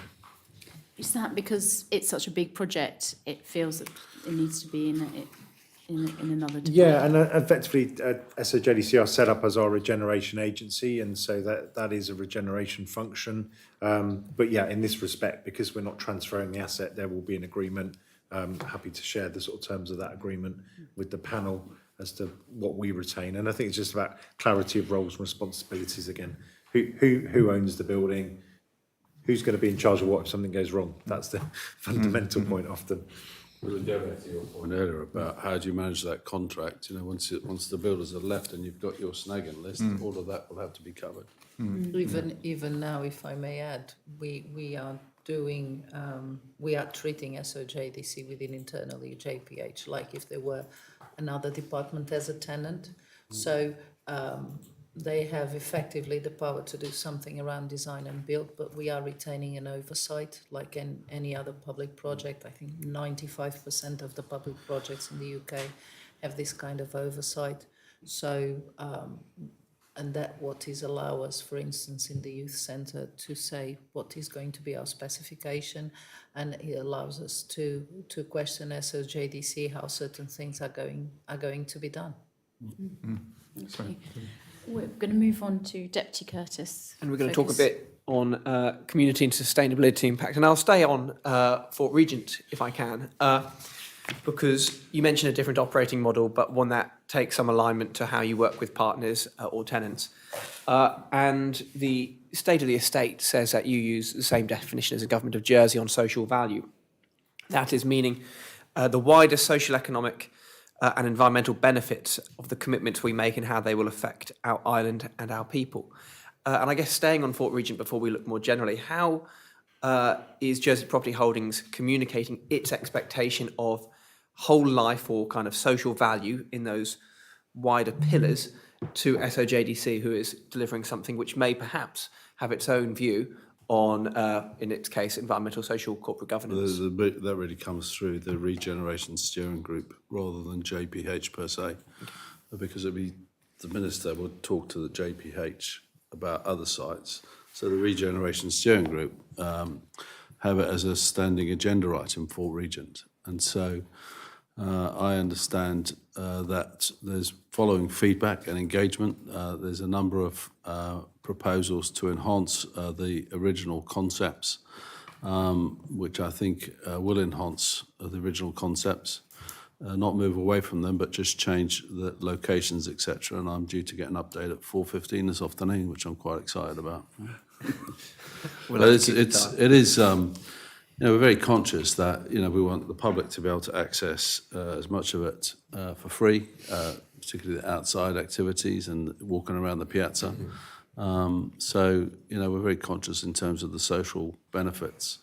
It's just trying to almost understand that kind of those relationships again, because as we've said, in this model, SOJDC won't own and dispose of the site. It will, in essence, return perhaps to JPH, or maybe not to JPH. But if it did, JPH would expect to run it in line with its values. And it was just trying to work out to what extent, again, JPH is playing that early participation you described as so valuable in other projects. These are the professional advisors from the government's perspective, and we've got professional advice from the SOJDC. And at the appropriate times when we're discussing Fort Regent and RSG, then some of these people will be in the room at that time. Yeah, so there is project governance around the Fort Regent project as it currently stands. So that involves us within the department, as well as JDC and other elements within government as well, including Treasury, Cabinet Office, and others. I think the wider community vision for the fort is set via the government, and certainly via the Regeneration Steering Group. Effectively, SOJDC take the direction from the RSG to therefore then follow that. So it's not left to just SOJDC to do what they wish. They work really well and in concert with us in terms of that community direction. That's great. And then ultimately as this project develops, we will, as part of the project, we will answer the question about how we run the facility in the longer term once it's created. So that is something for the project to deal with. I think there's a commitment to embed it into the procurement process as well now. So it's kind of a natural thing that comes out of procurement of any project now. Okay. Minister, you touched on that a lot of the users of facilities provided by JPH often are there doing social activities or things, and you touched on the changes to setting fees and use. So is it possible to understand perhaps the current and maybe the desired methodology for setting fees for the use of publicly owned buildings? Well, that would really depend on the use of those buildings. So if somebody's running a commercial activity, then I'd expect them to be paying a commercial rate. If something is run by volunteers for the community without reward, then that's when we look at the club rate, and therefore we're trying to get those clubs to be on an even keel, because I dare say a lot of historic agreements have been made in the past, and so that's how we've ended up with quite a scale of different agreements. And so what we've tried to do is to put in place a mechanism that recognises the space the organisation are using, just as you would on a commercial basis, and you would we charge based on that, depending if there is a commercial operation in it. So if it's a tennis club who's got a tennis professional and therefore is charging people to play tennis, they would pay a different rate than if it was a voluntary organisation playing lawn bowls, for example, and they didn't have a professional who was making a living from that facility. Could you expand on how that kind of almost rate card has developed and how mature it is, and where JPH are on kind of that roadmap? So in terms of the maturity, it's no more than 18 months old, because we started when I arrived, and I was shocked at the differences in levels, and I didn't think it was fair and equitable for people to be paying such different amounts. So it's not very mature. I hope it's going to become mature. It will evolve, and the rates I can only see going up. But hopefully they'll go up a little and often, rather than not going up and then people having to pay a big hike. So that's the concept behind it, and it's the same with our concessions. We're trying to get people on a level playing field, and we look at market rates. So we've got some people paying well under market rates at the moment due to their current lease or licence. And when those leases and licences come to an end, we look at ways of getting them up to a commercial rate over a fairly short period of time, but we will work with them to achieve something that is sustainable both for the organisation and for the public. Have you talked to tenants about this, so they're all aware that this, within the last 18 months, this is your review, and that there is going to be these changes both from the commercial and the So I don't get involved with renegotiation of leases. If somebody's paying a commercial lease today, then their lease expires. Consultation, more that they understand that this is coming. It's not necessarily about when the lease is happening. I think we've had positive feedback. Not from all, because some people were paying substantially below market rates, and with those people we've tried to put them on a staircase, as I describe it, to get them up to a reasonable level. Yeah, just to add to that, I mean, we probably undertake between, say, 50 to 100 rent reviews a year, because depending on how many rents are coming up, what's happening. What we do is, when we know there's a date for their end of lease, depending on the length of the lease, it might be, it's a longer lease, 6 months beforehand, we'll contact the tenant and say, look, your lease is coming up. Are you anticipating to renew the lease? If you are, then look, this is our policy now for what it's expected to be for the next period. So there is an engagement with the tenants way before the actual. They don't get a cold letter saying, by the way, your lease tomorrow is expired and it's going to be X. There is a sort of a support, for that tenant they understand what's coming, and also for us to understand whether we need to then go out to the market to then get a new lease with another tenant. So it works both ways from a processing point of view. I think fundamentally, we're talking about public assets. Are the public assets being used for public gain, or are the public assets being used for private gain? And I think depending on the equation, it will that will lead to a different form of lease. And quite often you might have a lease that's got competition attached to it. So you go out to the market, and sometimes it's the market that will drive what the price of that particular commercial value is. I will move us on. I'm conscious you've got somewhere to be, and we want to get through some questions. But it does sound like the consistency you're aiming for, and that kind of clarity between who the user is and the public and private gain is I won't say a step change, but a certain direction you're taking. So anything you can share with the panel regarding your expectation on kind of the methodology that ensures that consistency moving forward and how you communicate, I think the panel would be very happy to receive. Very happy to. And obviously it depends on the type of lease. If somebody's got a fully repairing lease, then that's recognised in the rent they pay. If they don't have that, then it's recognised in the rent they pay. Of course. Another area of sustainability is environmental sustainability. And so how, more specifically on environmental sustainability or perhaps carbon reduction, how are they factored into property decisions? Well, I think Mafalda touched on it in terms of new builds, and I think historically the term that's used that I'm always told is value engineering, and that's when people look to reduce the cost of a build. And often with value engineering, things like the ability to take solar is removed because it's costly to put in the structure to take solar. We've taken a conscious decision that we want to have solar on as many government facilities as is practical. It's not always practical because the structures don't always allow that.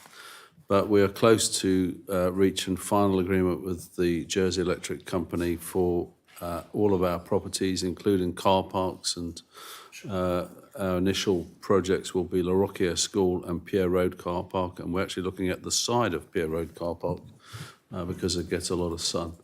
I'm not sure about the dazzle and all that kind of stuff, but that's for them to do technically. But certainly our new building at Union Street has got PV, Canterbury School has got PV. We've heard about the new developments coming online. I think a challenge for us is the cost of replacing some of the existing equipment with more energy efficient equipment, and I think we perhaps have to change things to handle a different type of fuel rather than necessarily switching all to electric. It is about what can we do, back to David's point about how much money have you got and what can you do with it. It's about using that money as wisely as we can. Okay. Yeah. So we're very conscious of our responsibility and as custodians of the public buildings to make sure that they're as energy efficient as possible, but we have to do that with the resource we have. I'm interested in your examples of solar and the JEC. Yeah. You mentioned earlier about deciding to go for solar because although it might have a higher capex, it plays into your role as maintaining assets. Yeah.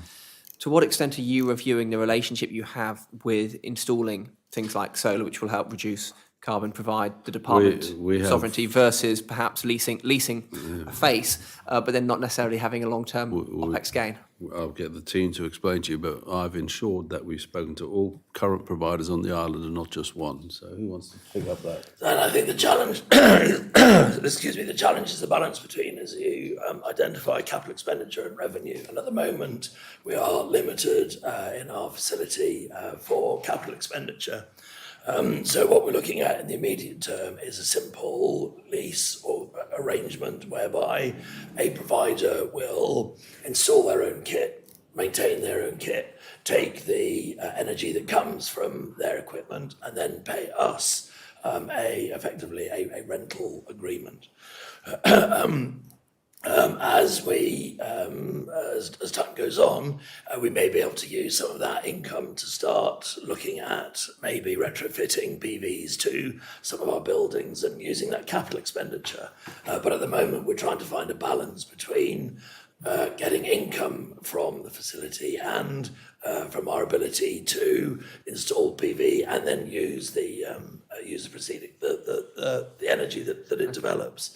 As the Minister alluded to, we've done a market trawl of all suppliers of PV, and we've spoken to those suppliers of PV and said, these are two models, which one are you able to work with? That has led us to the situation we're in at the moment.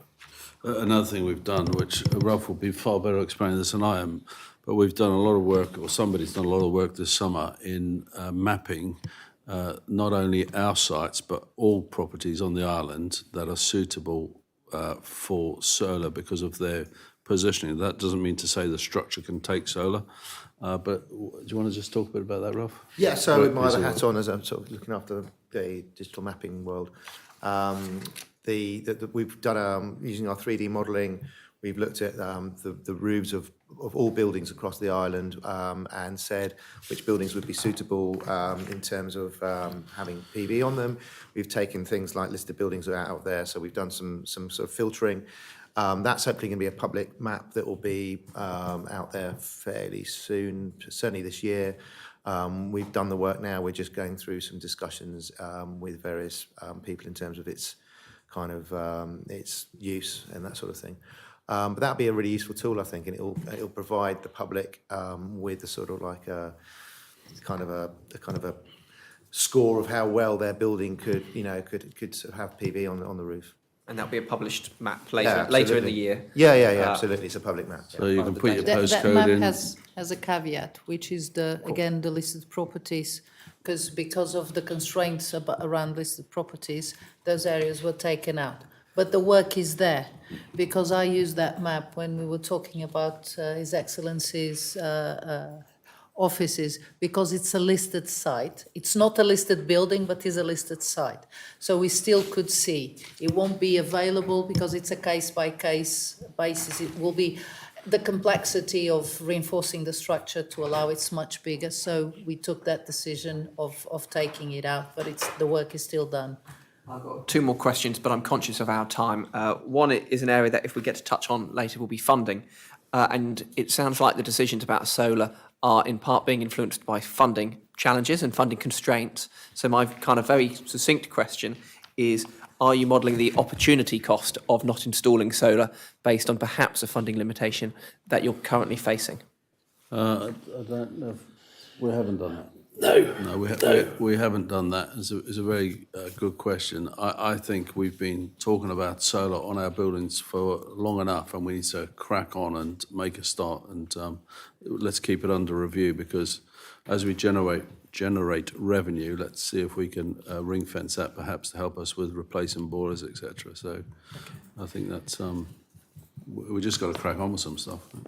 Thank you. We're going to go to the Commissar for oversight, though. I think we've Equally covered conscious some of of the those- time, covered some as of those we've questions. dealt with some aspects of this area. I got Paul and capture them into a couple of questions. The basic one is the corporate property management board was supposed to provide the central oversight of state's property. Do you believe that the board effectively exercised its intended authority over JPH? In asking that, I'm conscious that, as the officers said, that other departments seem to do their own thing in advance of referring the matters to you, so you aren't necessarily I think under full control. I think that progress has been made. I think it's fair to say that the chief executive is very much of the point that where you've got a process, you should follow that process, and he's supportive of the concept. Yeah. But we've got a role to play as well in terms of raising our profile, celebrating our successes, of which there are many successes.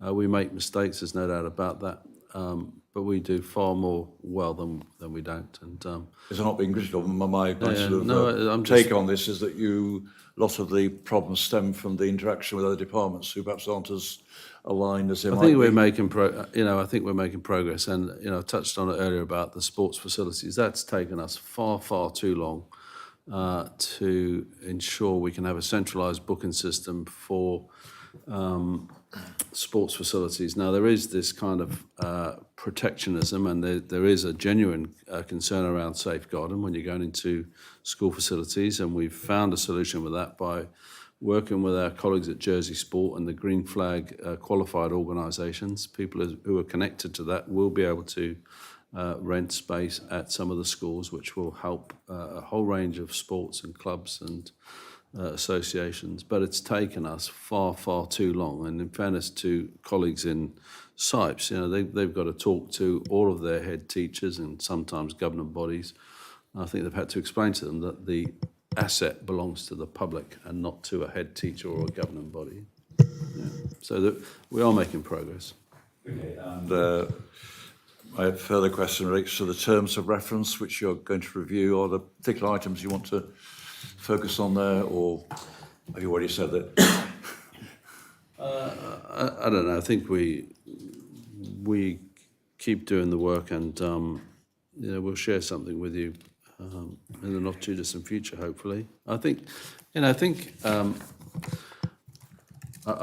can't talk about the previous 18 years. I can only talk about just over 18 months, and I can see the progress that's the team are making, and that is because other departments, I think, are working more closely with Property Holdings, which perhaps wasn't the case for parts of the journey. You'd be closer to that than I. Yeah, I think, as the Minister said, I think we are on a positive journey. I think it's always worth keeping things under review, and I think some of the challenges, going back to the first question about why would was JPH set up in the first place? Some of those issues are still relevant today as they were 20 years ago. Have we knocked a few of those items off the list? Yes, we have. I think we certainly have got greater accountability, greater single point of focus. We've got a property director role now, which we didn't have prior to P93, as just some examples. Obviously, our public property portfolio has also changed, certainly in the last 5 to 10 years, with the creation of some of our state-owned entities. So Andium, Ports of Jersey, to name but two, and States of Jersey Development Company. So I guess the challenge moving forward is how our property estates interrelate with their property estates. And I think that's something that the Controller and Auditor General's picked up in her recent review as an example. So that's a challenge for us to take on board for the next period of time. Yeah, my final question on oversight is the board itself is subject to oversight by whether it's the minister, the council of ministers, or the treasury in various forms. Yes, is that sufficient? Does that need to be? And the State Assembly. Yeah. Ultimately, Well, we know about it. Yes. Yeah, ultimately, property decisions funnel up to the minister. We have a regeneration steering group that oversees wider property decisions and regeneration decisions. Ultimately, that is effectively a subset of the Council of Ministers. And obviously, any significant property decision has to be lodged with the state's understanding orders 168. So I think we've got clear layers of governance and clear directions depending on the matter involved. Yes. Yeah. Thank you for that. Yeah. I think we'll head over to funding. We'll touch a little on funding and the budget 2026, Minister, touches on an increase in funding, additional funding for major refurbishments, and of course the annex provides service level analysis for property for the next 4 years. But for the benefit of those listening and for the panel, is it possible to summarise the funding position for Jersey Property Holdings in 2026? We will have sufficient revenues to meet our to ensure that we're compliant. We have got to make sure that we get, as we do, value for money. Would we have liked more to be in the budget? Yes, we would, but I think you touched earlier on investing in Jersey, and I think that from a capital perspective is really going to be key for the long-term views for some of our assets, which will go through governments, that they will outsee governments. And so I think the investing in Jersey piece is critical to the success or otherwise of our ability to manage our property longer term. And is this 89 million that you were talking about with this maintenance backlog, would that fit under the... Well, some of that maintenance will be replaced in as much as when we build new facilities, we won't have to maintain old facilities, and we'll be, but there is it's almost like playing Jenga, isn't it? You take one bit out, you put it on the top, then you take another bit out, you put it on the top. So, Rouge School, for example, is in a large catchment area and is in need of a lot of work, and the plan is to move that school population into the new school, rebuild a Rouge School, bring those people back, and then take out 2 schools, St Luke's and Springfield. Always get Springfield and Jamboree mixed up for some reason. Springfield and St Luke's. And then those 2 sites will then be freed up. But that's a long-term aim, which will reduce our maintenance significantly, will give those school populations, those communities, fit for purpose facilities, and we need to crack on. Back to kind of the specifics on funding. Part of why we're interested is, of course, some of the kind of the feedback is that the CNAG highlights a benchmark of 2% of asset value for maintenance, and it might be hard for the public and for many to unpick where the total budget is and what, let's take 2026, Jersey Property Holdings has been able to assign to asset maintenance. So do you have in front of you or one of your officers kind of more about the figures you're able to deliver in expenditure on maintenance next year? So we continue to experience a shortfall, and the challenge that we face is we have to be fairly creative, and there are some areas of maybe capital projects or projects that we would determine to be capital where we might be able to flex some of the money. I mean, the bottom line is that our revenue budgets aren't scheduled to improve massively, and we come back to our own resources. As the Minister identified, we're under a great deal of encouragement to make sure that we can find commercial rates, commercial rents for our properties. And rather than looking outside of the organisation, is to try and use our own resources to start to meet those shortfalls. But the bottom line is that it continues to be a struggle. I think we're quite keen. Obviously, we know there's an 89 million, perhaps revalued to a different level backlog. Notwithstanding that, there's a year-on-year, perhaps best practices to what to spend. We'd be quite keen to know what is in the budget for next year for that maintenance, where you see against the value of the estate as its most recent valuation, the cost to be, and to use your words, Tim, the shortfall. In round terms, if I can give you some summary figures, we tend to spend about £5 million in preventative maintenance, £5 million in reactive maintenance is of that order, so about £10 million of maintenance. That's not predicted to increase in terms of revenue. Our capital outlook in the next government plan has been increased to a degree, so we've got some additional capital in our major refurb and upgrades element. But I think the biggest challenge we will have over that period is the revenue is remaining fairly flat, and it does depend on inflation and how far that money goes. So that's a summary split in terms of how we spend our money. It's worth recognising that Storm Kieran, which was probably 2 years ago, we only finished the last job in the school summer holidays in terms of repairing that, and we repaired a roof but upgraded the roof at the same time. So the insurance company paid for half of the work. 2/3. 2/3 of the work, and we found the capitals to do the other third. So we only had to do it once. We hope we're not going to see another Storm Kieran anytime soon on the island, because it really does give us challenges. The team work incredibly hard day to day, and when there is an incident, they're out there and doing their level best. And that, so just to understand those figures, that kind of rough 5 million proactive, 5 million reactive is what you're able to spend from revenue budgets. Yes. Yeah. The extra funding I referenced from the budget is a one-off capital funding that in 2026 is expected to be spent on top of the circa 10 million. Yes, so the capital funds are separate to the revenue funds. But that's a one-off kind of. Some of that will go to fund things like Highlands College roof and stuff like that, where there are major refurbishment works. So there is some additional funds being added. It's certainly in 2028, 2029. We've got an extra £2 million in those years. Well. But yeah, I guess the message. Inflation is a big unknown for us in terms of how far this money goes every year. Increasingly, it goes less far.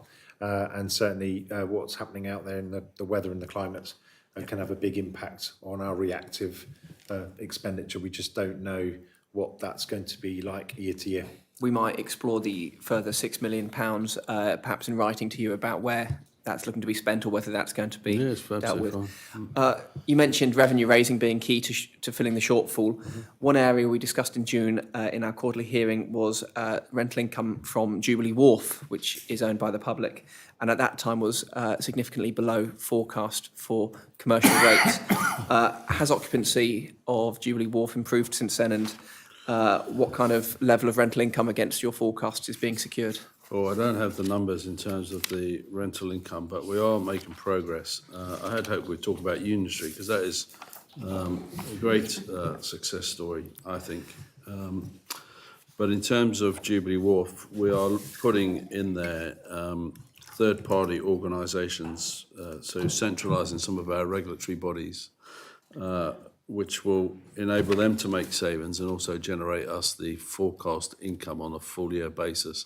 I don't know where we are from that. So it would be a commercial number, but we are in line with the current local market for the value of the rental that we're getting for the people that are in there now, and for the regulatory bodies that we are in discussions with. So we are on a market rate or close to a market rate, and as the Minister said, we're generating income. We will have a full building soon, and we're also saving the public money because those regulatory bodies aren't necessarily in serviced accommodation or serviced offices where they were paying. Okay, you did mention Union House. Of course, the state of the estate highlighted it was hoped that we could dispose of the lease of Bermuda House as part of those moves. Yeah. But of course, a ministerial decision shows that a lease will be renewed for CAM's provision in that site. Is there then a further either kind of cost for the lease or even for the maintenance that Jersey Property Holdings will now have to incur because of that choice? So, yeah, it's, CAMS, I think, is it CAMS? CAMS. CAMS are our client. And CAMS, the registrar and customs were all due to move into Union House.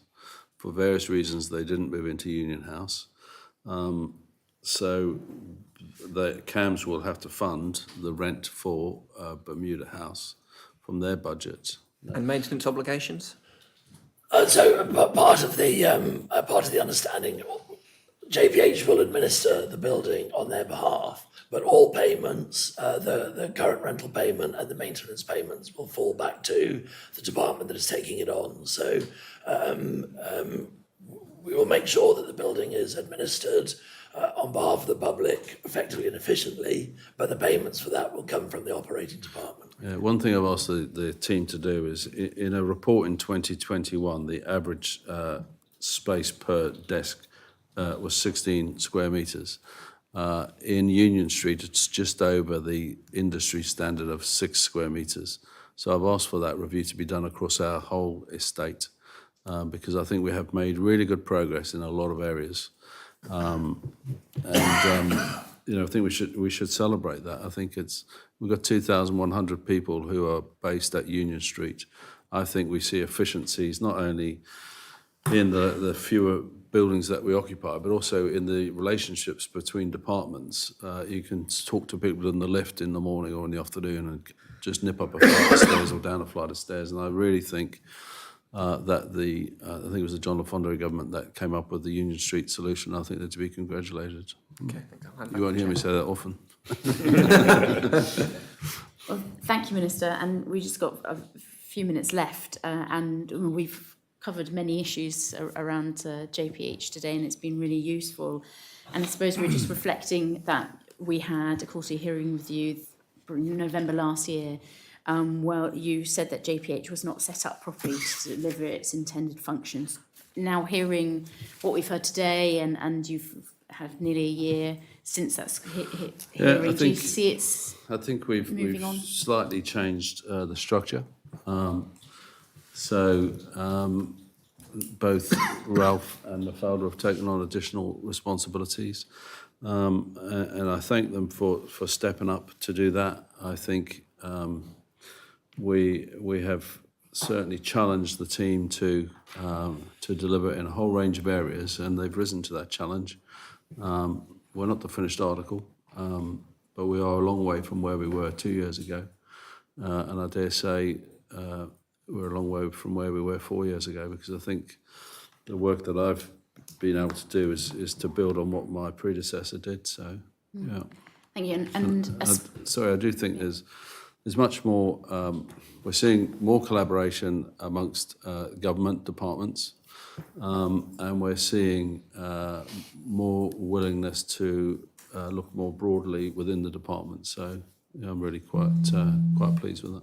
And I'm going to mention that and probably bring up that, Andy, you said earlier about looking at the wider with like Andium and Ports of Jersey and kind of like the next step. Is that the next step to see now that there's I think this that's work a different debate in terms of, I think it's, this is my personal view, not a government view. My personal view is that how we've got a Ports Authority being a developer, States of Jersey Development Company being a developer, and Andium being a developer seems a lot of duplication to me personally.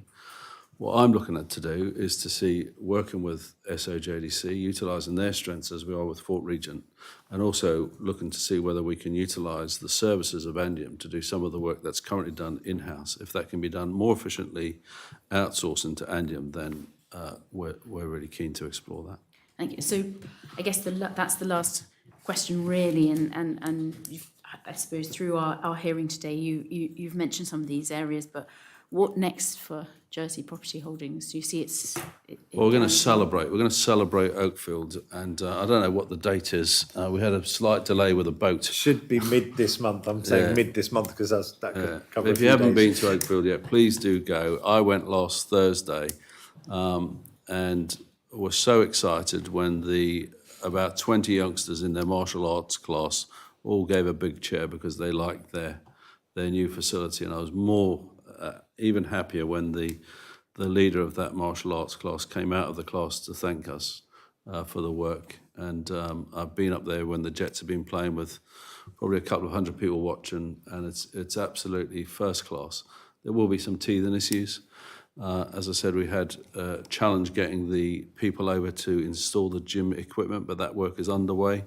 And it's through no fault of the shipping company. It was the weather, Storm Amy, which interrupted a lot of people. But they are making good progress on that. And as soon as we've got the date and the time, we're going to extend an invite to you and a whole range of other people, because it is to be celebrated. We've worked with local architects, local builders, and Property Holdings have led in terms of all of that liaison, and they've done a great job. And do you see, I suppose, the last then question for that, after the celebration, what next for Jersey Property Holdings and going into the next government and the long term, what do you think? We don't stop, do we? These people have got challenging jobs, and, the challenge for us as a government is to get the budget through and then to get investing in Jersey through so that we can get a bit more longer term thinking behind us. That's the aim. Well, thank you, Minister, and thank you, officers, for your time today. I know that we have done there's a number of things where we've said we'd follow up on, so we will definitely do that. But again, thank you very much for all your input. Thank you. Thank you. Thank you.